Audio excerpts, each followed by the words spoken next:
Hozirgi yoshlarda to'y qilishdan qo'rqadigan, hatto to'y qilgisi kelmaydigan mustaq ahvollar ko'payib qelyapti hada. Bu masala qanday qaraysiz?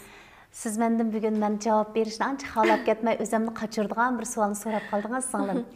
Sababi hamda hamma odamga yaxshi bo'lamiz deyish to'g'ri emas, ham undaq bo'lishi mumkin emas.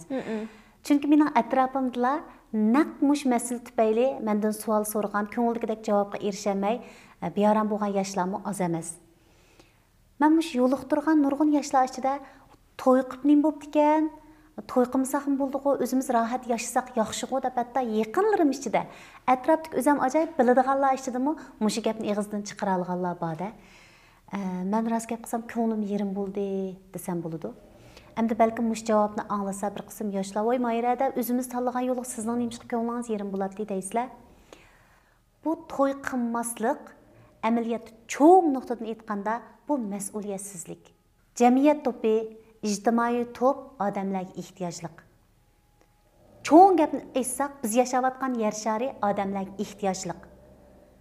Albatta, avlodlarning uzilmasligi uchun to'y qilib farzand qoldirishimiz kerak.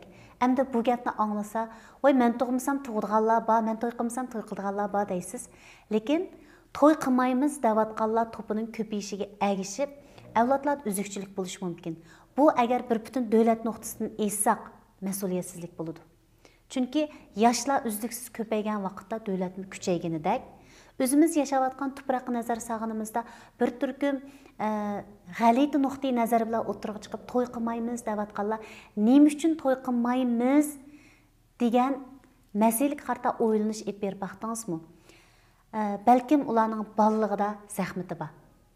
Men keyin mushundaq to'y qilmaydigan yoshlar to'piga nazar solsam, cho'qim bolalik vaqtlarda to'y qilmaslik tarafdori bo'lgan zahmati bor va yoki atrofida to'y qilib baxtsiz bo'lib qolgan kishilar to'pi bor.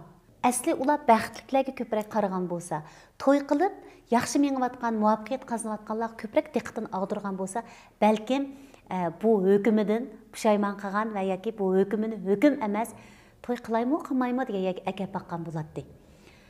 Shunga bu yoshlarımızga aytadiganimiz, singlim, inim, to'y qilmaslik siz bilan ketadigan ish emas.